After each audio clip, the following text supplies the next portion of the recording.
I followed Pavel up a stairwell made from diamond plate steel into one of the rooms that ringed the upper level of the club and looked down over the dance floor. When he closed the door behind me, the music was reduced to a mercifully distant thrum. The walls were upholstered in white and tan and had angular geometric patterns that I assume were designed to camouflage the soundproofing. At the other end of the room was a distinguished-looking man with shock-white hair talking on a cell phone. When he finished his call, he walked over to me, his face completely inscrutable.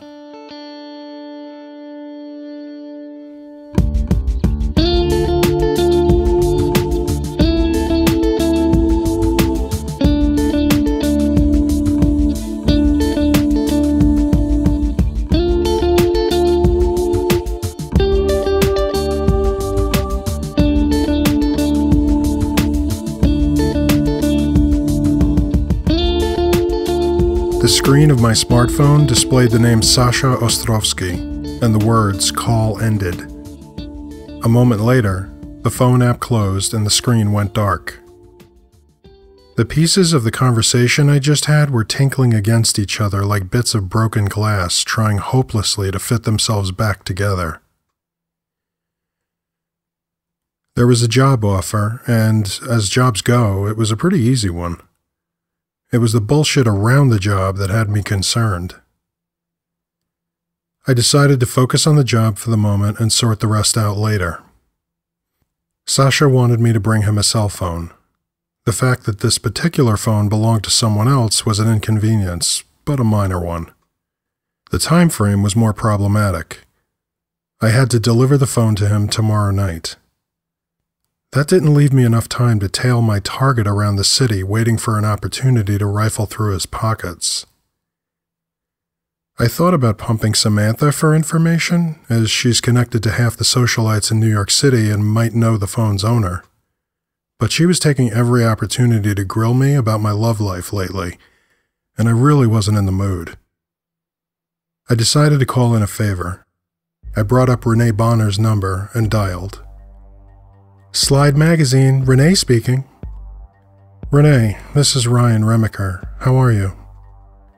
Good to hear from you. I've been waiting on your call. Is that so? Absolutely. I've been reviewing your portfolio and I have a project I think will be perfect for you. You can't talk right now, can you? Oh, that's easily fixed. Just give me a minute.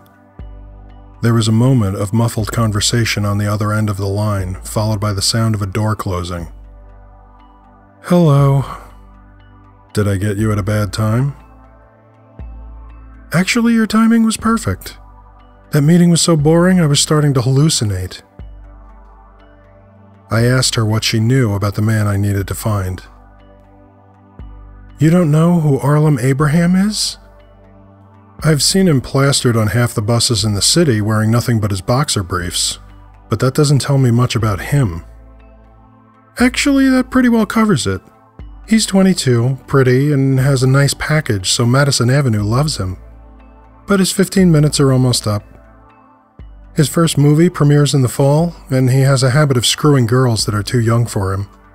Whichever one comes out first is going to kill his career. Would you happen to know where I might bump into him? He likes to party. On any given night, he's usually at one of the clubs. I don't exactly blend into that crowd. He has an apartment on the Upper East Side. I'm trying to avoid breaking and entering. There was a pregnant pause. This casual meeting? It isn't going to end with him in the hospital, is it? I saw what you did to Jeremy Callison. Jeremy was a stalker that had latched onto Renee a few weeks ago. She hired me to find him. He met with a minor injury along the way. Technically, I said, Callison did that to himself. But no, nothing that intimate. I just need a moment alone with this guy. The sooner the better. There was another momentary silence on the line. I could almost picture her shrugging her shoulders when she finally said, Well, you're in luck. He has an interview with the Village Voice tomorrow. He's meeting the reporter at Big Papa's for lunch. Well, at least he knows where to get a decent meal. He doesn't care about the food. He goes to small places so he can be the only celebrity in the room. More likely to get his picture in the paper that way. Of course. I thanked her for the information and was about to hang up. By the way, I really did check out your photo blog. Nice work. Thanks. I can always use another freelancer in my pool of photographers. Do you exclusively shoot abandoned buildings and fire hydrants, or do you also work with people? I try to avoid people. They irritate me. Thanks for the offer, though.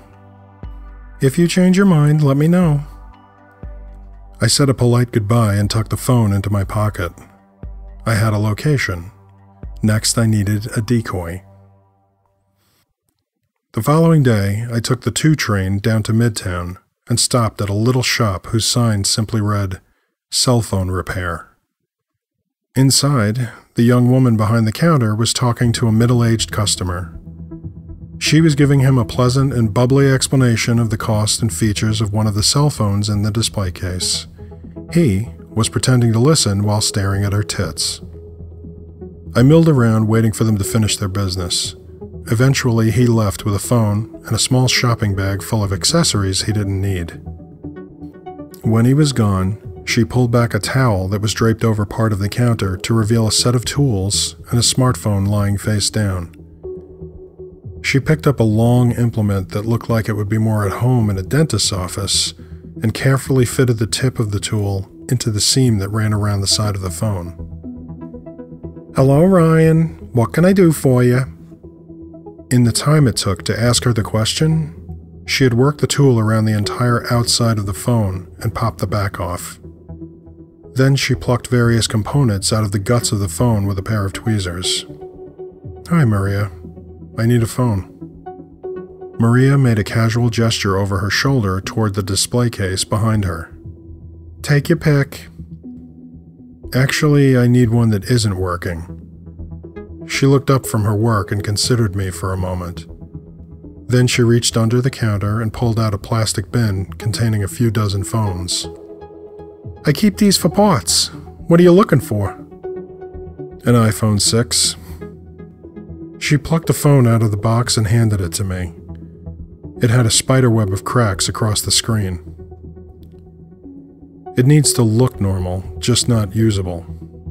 She tossed it back into the box and poked through the phones. "I'm surprised to see you.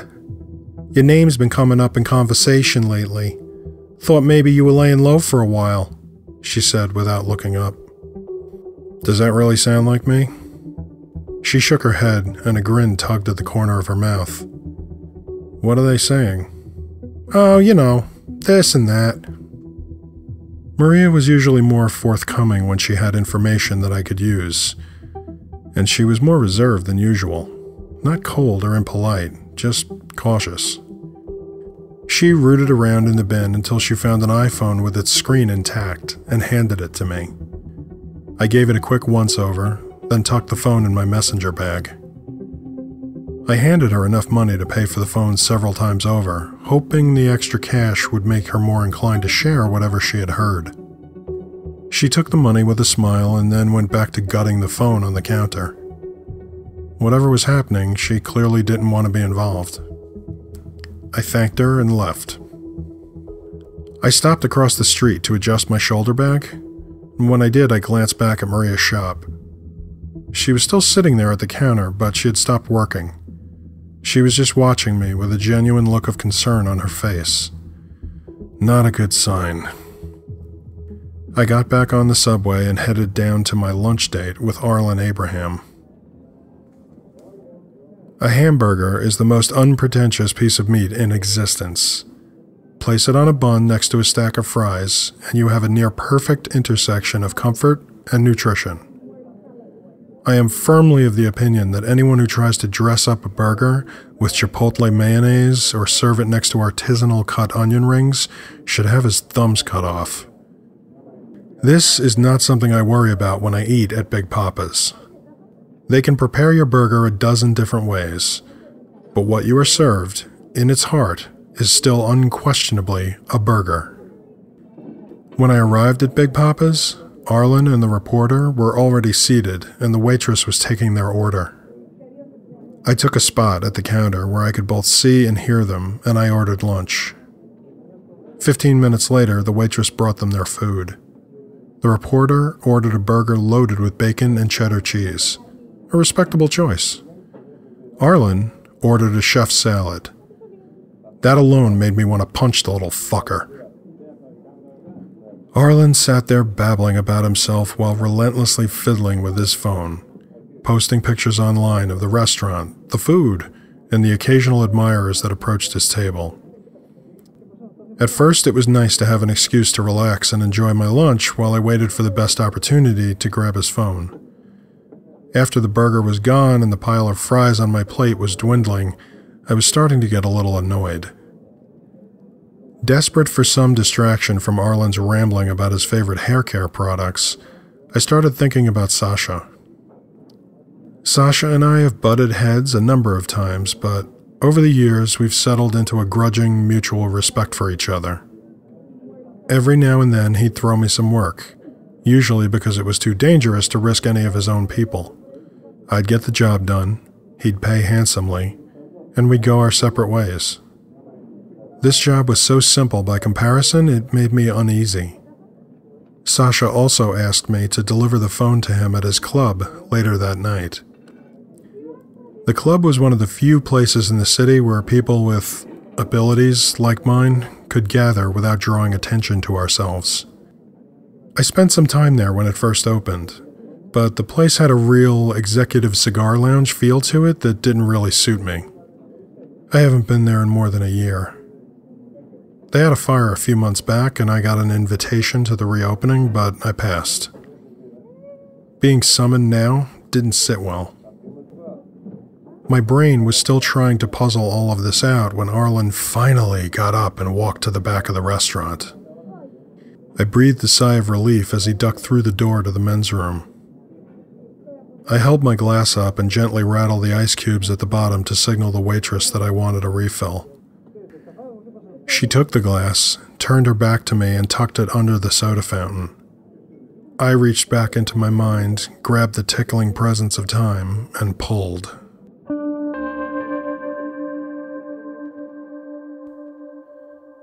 The light in the restaurant strangled into a deep red as time slowed to a crawl. I got off my stool and made my way into the men's room. Arlen was standing at the urinal peeing, his right hand maintaining his aim, his left holding his smartphone and scrolling through his Twitter feed. I plucked Arlen's phone from his grip and removed it from its gaudy protective case. Then I put the dead phone I'd gotten from Maria this morning into the case and slipped it back into Arlen's hand. I briefly thought about fucking with him while he was frozen like this, just for entertainment value. But I was in the middle of what promised to be a very long day. The fewer complications, the better. I left the men's room and slipped back into my place at the counter. Things flowed back to normal as I released my grip on time. The waitress turned and placed my Coke on the counter. A man's voice cursed loudly from the back of the restaurant, and she looked toward the restrooms, then back at me. "Can I get you anything else, hon?" "Just the check," I said, smiling.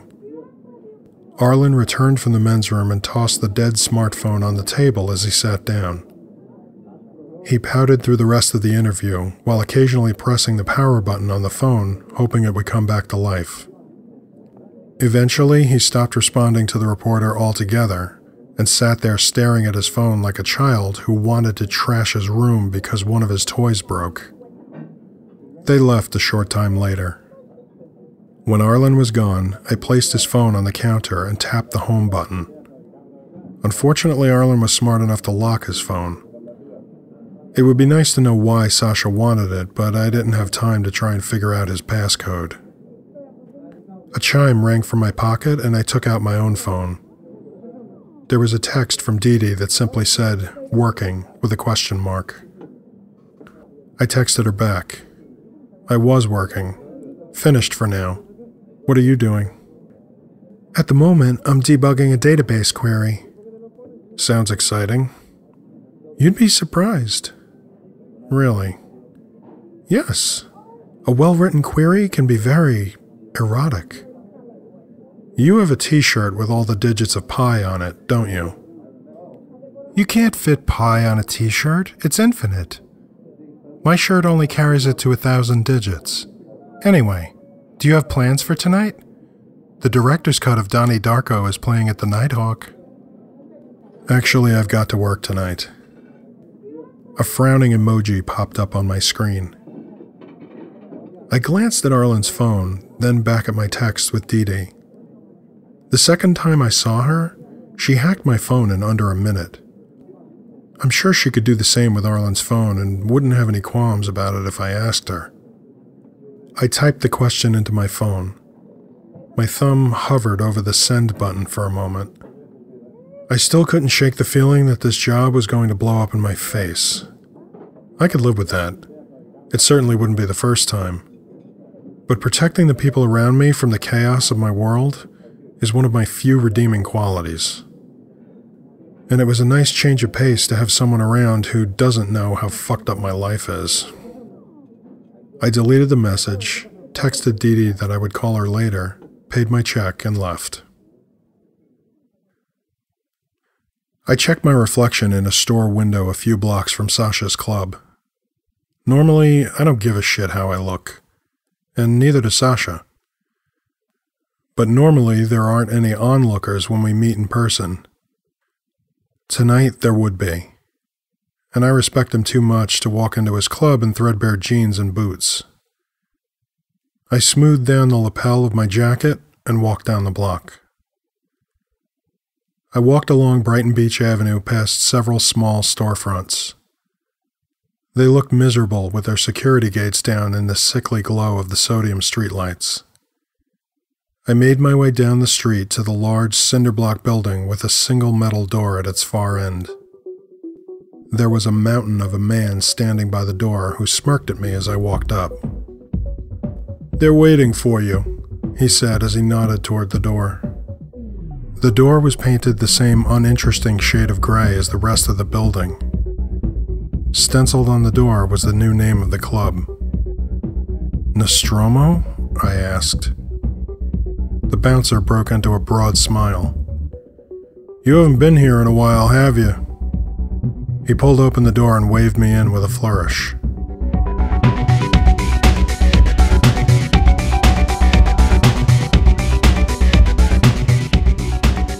Large pipes bundled in threes spanned the walls of the octagonal tunnel that led from the outer entrance to the main room of the club. The walls were a chaotic patchwork of steel plates, electrical wires, and heavy pipes. The dance floor was an enormous catwalk that spanned 3/4 of the space. On its borders were tables and chairs that looked like they had been cobbled together out of scrap metal. At the center of each table, where you would normally find a chintzy little candle, there were pipes that looked like blowtorch nozzles with little jets of flame coming out of them. Sasha's son Pavel met me at the entrance. He was smiling. That, at least, was a good sign. The music made any meaningful conversation impossible, so he simply shook my hand and nodded toward the back of the club. We walked around the dance floor where dozens of people formed a mass that throbbed in time with the music. A man toward the front of the floor was dancing by himself in a rather flamboyant manner.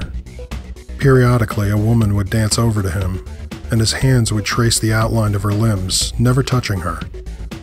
As he did so, the sweat on her limbs would steam slightly, then freeze.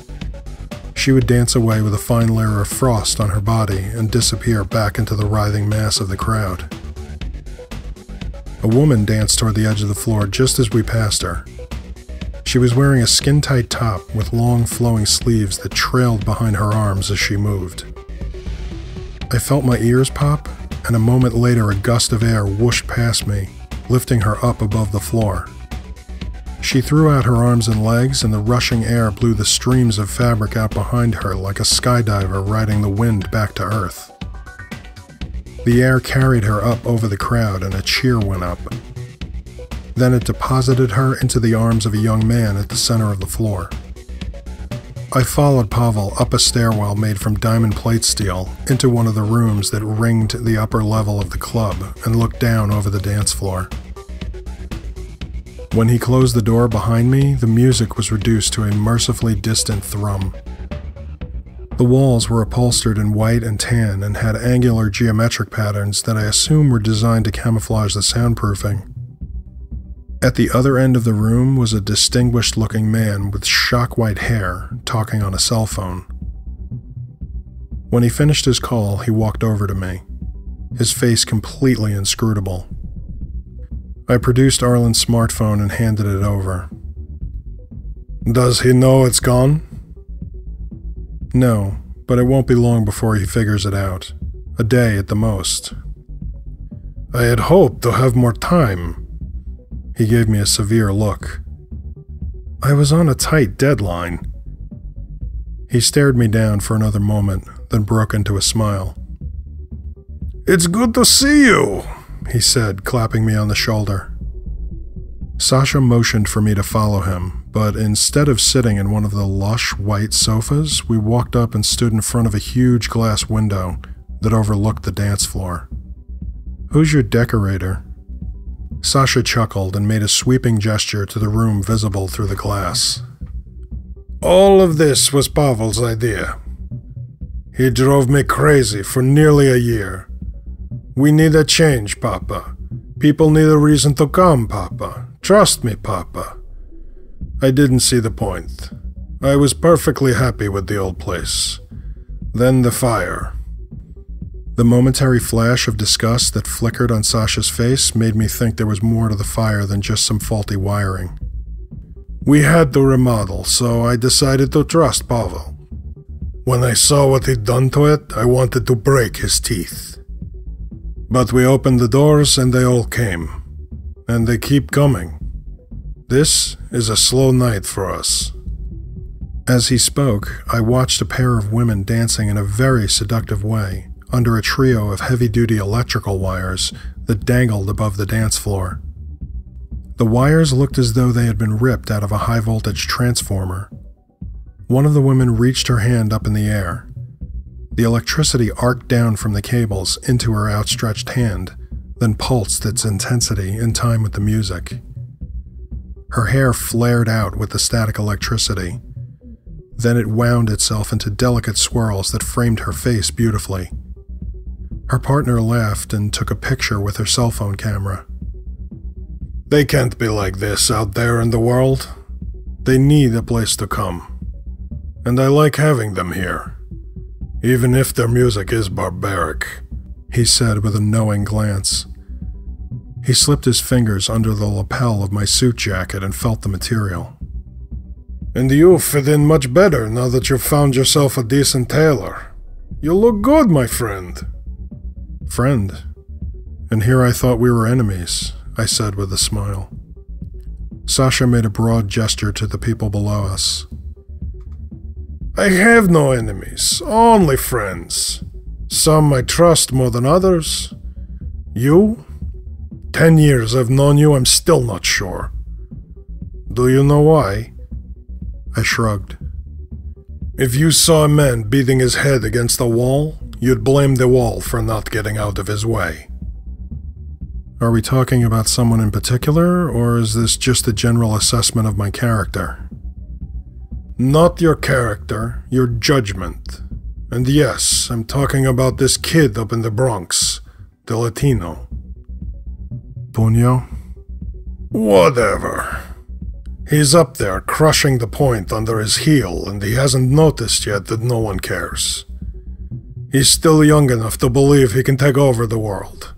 Left alone, he would have learned his place or gotten himself killed. Either way would have been fine. But you go up there and you bind the kid. Leave him to stew for days, powerless. Did you think he was going to see the error of his ways?" "It happens," I said with a shrug. "Well, congratulations. Now he thinks you're the only thing standing between him and control of the entire city." "I'm not." "You and I know that. He doesn't. And there are plenty of people out there who would be happy to sit back and watch you two kill each other. It was a bad step, Ryan. You need to deal with him. Any suggestions? Either kill him or get out of his way. He's that dangerous? He's a child who's just discovered how much fun it can be to break his own toys. Interesting way to put it. And how comfortable would you feel killing a child? The analogy wasn't perfect. You know what I meant. I'm not killing anyone for my own convenience. Then stay out of his way. Let him beat himself down against that wall. Pavel walked up next to Sasha holding a cell phone. He whispered something to Sasha, then stepped away. I've got to take this call. But I've got one last bit of advice for you, my friend. You see the woman in the blue dress near the bar? I followed his gaze down to a table on the opposite side of the club. A slender woman sat there, looking out at the dance floor. She's been watching you since the moment you walked in. Go have a drink and enjoy yourself. It's been a long day, Sasha. Maybe next time. He gave me an appraising look, then held out his hand. I shook it. I walked toward the door, but before I could go, he called out to me. I turned back to face him. You should come around more often, Ryan. You spend too much time out there on your own. It's not good for you. A genuine affection that I hadn't felt in years resurfaced and pushed a smile onto my face. I nodded and stepped through the door, back into the pulsing music. I made my way back toward the front of the club, but before I could leave, the bartender called me over. She plucked a bottle of whiskey from the top shelf and poured me a drink. She shouted, "On the house," over the music and glanced up in Sasha's direction. I sipped the drink. A silky mixture of vanilla, nuts, and oak filled my mouth. There were several people glancing in my direction. Others were staring outright. All of them had some small measure of approval in their eyes. Under the weight of those looks, with the flavor of the most expensive single malt I'd ever tasted still lingering in my mouth, the events of the entire day finally came into focus. Sasha knew that if he invited me to the club for a chat, I would have refused out of pure instinct. So he tossed me a job that was too easy for me to pass up. People came to the club from all over the city. Tonight, they saw me standing in Sasha's VIP room. They saw us smiling and talking like men who, at the very least, respected each other. The respect of Sasha Ostrovsky is currency in this world of ours. He may have questioned my judgment when we talked, but the message to the people down here was clear. He trusted me. They should too. And if they didn't, they should at least have the courtesy to stay well clear of the drama between Punyo and I. I closed my eyes, took another sip of my drink, and pushed it all into a corner of my mind. Whatever was going to happen, it wasn't going to happen tonight. When I opened my eyes, the woman in the blue dress was very pointedly looking in my direction and smiling. She was twiddling her fingers near the flame that licked up from the center of her table. As she moved her fingers, the flame sculpted itself into the form of a woman dancing in time with the music. I smiled at her, took a long, savoring sip from my drink, and headed home.